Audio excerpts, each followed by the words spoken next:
मैं आज बाबा के लौकिक जीवन की बातें बता रहा हूँ।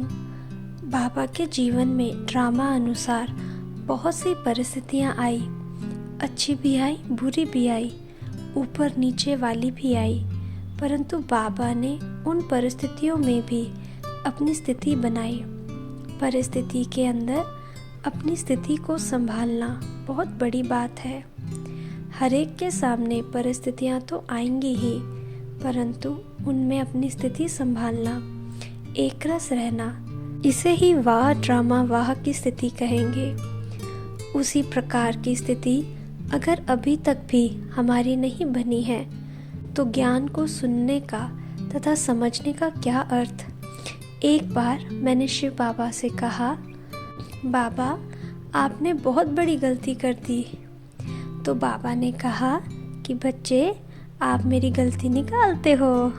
मैंने कहा हाँ बाबा, आपने 2 कान दिए हैं, इसलिए एक कान से जो ज्ञान सुनना जाता है वह सीधा दूसरे कान से बाहर जाता है, और दूसरे कान से जो ज्ञान जाता है वह पहले कान से निकल जाता है, बुद्धि में जाता ही नहीं।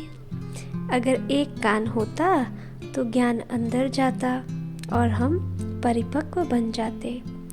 हम परिपक्व बनते ही नहीं हैं, आगे बढ़ते ही नहीं, तो हम कुल्लू के बैल के मुआफिक घूमते रहते हैं। कुल्लू के बैल को फुर्सत ही नहीं रहती, वह वहीं का वहीं घूमता ही रहता है।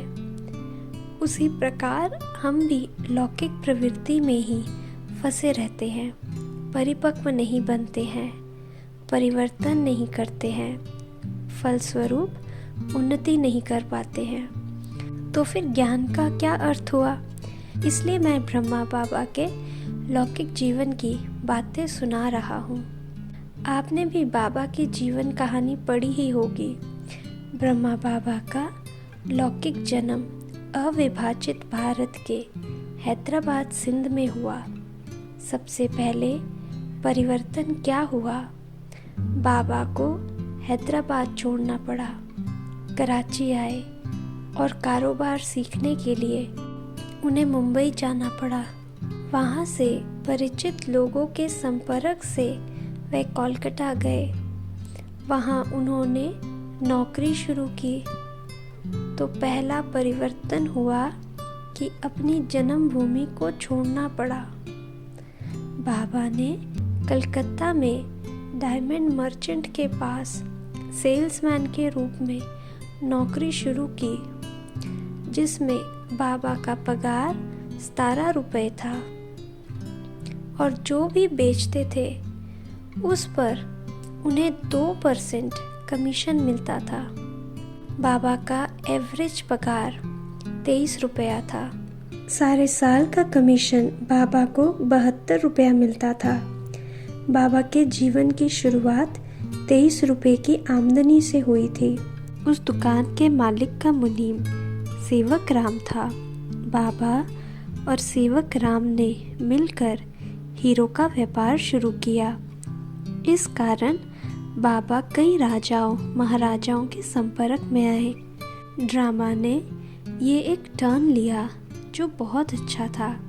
बाबा के लौकिक में 2 बेटे और 3 बेटियां थी।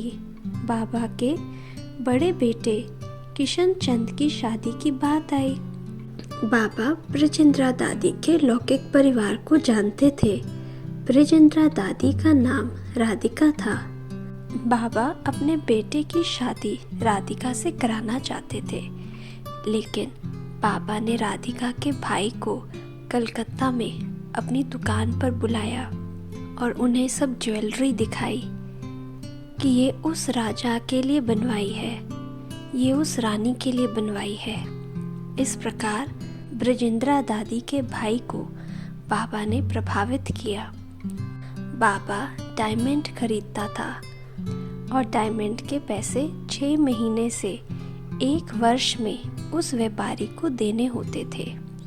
बाबा की ज्वेलरी बहुत अच्छी होती थी, जो बनाने से पहले ही बिक जाती थी। फिर बाबा उस पैसे को ब्याज पर देते थे।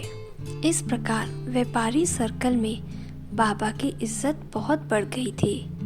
ये सब देखकर उनका भाई खुश हुआ और उसने अपने पिताजी, जो सिंध हैदराबाद में बहुत नामी ग्रामी व्यक्ति थे, को कहा कि मेरी बहन की शादी होगी दादा लेखराज के बेटे किशन चंद से ही होगी। ये भी अच्छा परिवर्तन हुआ। उसके बाद बाबा के तन में शिव बाबा की प्रवेशता हुई। उसके कारण बाबा फिर बनारस गए। वहाँ से सिंध हैदराबाद आए और ज्ञान देना शुरू किया। बाबा ने पहले अपने घर में अर्थात जशोदा भवन के 10 बाई 10 कमरे में ज्ञान देना शुरू किया। फिर वह कमरा छोटा पड़ गया तो एक दीवार तोड़कर 20 बाई 10 के कमरे में सत्संग शुरू किया। सत्संग की वृद्धि होने लगी तो फिर एक दीवार तोड़ी, 20 बाई 10 के कमरे में सत्संग शुरू किया।